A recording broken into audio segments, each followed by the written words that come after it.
আজকে তৈরি করব পুরে ভরা লাউ পাতার খুবই মজার একটা রেসিপি। আমার মনে হয় অনেকেই এখনও এই রেসিপিটা ট্রাই করেননি। রেসিপি ফলো করে বাসায় ট্রাই করে দেখবেন। আমার কাছে খুব ভালো লেগেছে, আপনাদের কাছেও অনেক ভালো লাগবে। আজকের রেসিপির জন্য এখানে আমি কচি দেখে কিছু লাউ পাতা নিয়েছি। চেষ্টা করবেন কচি দেখে লাউ পাতাটা নিতে। লাউ পাতাগুলোকে ধুয়ে পানি ঝরিয়ে রাখবো। এরপর এখানে নিয়েছি 250 গ্রামের মতো চিংড়ি মাছ। চিংড়ি মাছের খোসাটাকে পরিষ্কার করে নিয়েছি। চাইলে এখানে যে কোনো ছোট চিংড়ি মাছও ব্যবহার করতে পারবেন। এবার চিংড়ি মাছগুলোকে কেটে ছোট ছোট টুকরো করে নিব। চিংড়ি মাছগুলোকে আমি আমার পছন্দের সাইজ অনুযায়ী কেটে নিয়েছি। আপনারা চাইলে আরেকটু বড়ও করতে পারেন। এবার চলে যাচ্ছি মূল রান্নাতে। চুলায় ফ্রাই প্যান বসিয়ে 2 টেবিল চামচের মতো রান্নার তেল দিয়েছি। এরপর কেটে রাখা চিংড়ি মাছের টুকরোগুলোকে দিয়ে দিচ্ছি। এখন চিংড়ি মাছটাকে ভেজে নিব। 2 থেকে 3 মিনিটের মতো চিংড়ি মাছগুলোকে তেলের সাথে ভেজে নিয়েছি।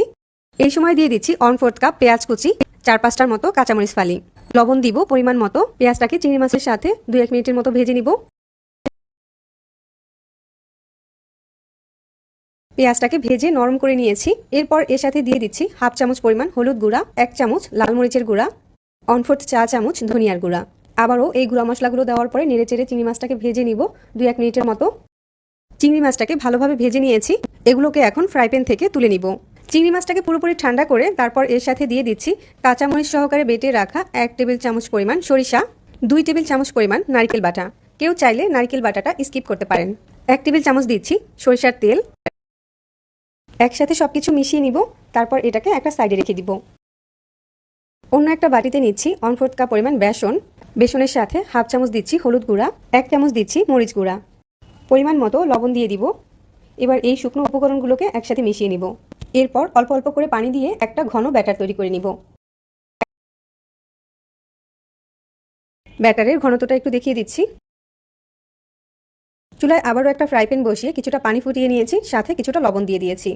এবার ধুয়ে পরিষ্কার করে রাখা লাউ পাতাগুলোকে এই পানির ভিতরে চুবিয়ে উঠাবো। এতে করে লাউ পাতাটা ভাপানো হয়ে যাবে আর আগের থেকে অনেক সফট হয়ে যাবে। প্রত্যেকটা লাউ পাতাকে 30 সেকেন্ডের মতো ভাপিয়ে নিলেই হয়ে যাবে। একটা বোর্ডের উপরে ভাপিয়ে রাখা একটা লাউ পাতাকে বিছিয়ে নিয়েছি। তারপর আগে থেকে যে চিংড়ি মাছের পুরটা তৈরি করে রেখেছিলাম সেখান থেকে কিছুটা মাছ বরাবর দিয়ে দিচ্ছি। এবার লাউ পাতাটাকে চারপাশ থেকে একটু ভাঁজ করে নিব। লাউ পাতাটা ভাপিয়ে নেওয়ার কারণে এটা অনেকটা নরম হয়ে গিয়েছে, সো এটা আর ছুটে যাওয়ার কোনো সম্ভাবনা নাই, আর এটাকে সুতা দিয়েও বাতে হবে না।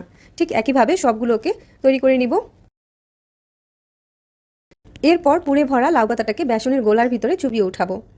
পুরে ভরা লাউ পাতাগুলোকে ভাজার জন্য চুলায় পর্যাপ্ত পরিমাণে তেল খুব ভালোভাবে গরম করে নিয়েছি।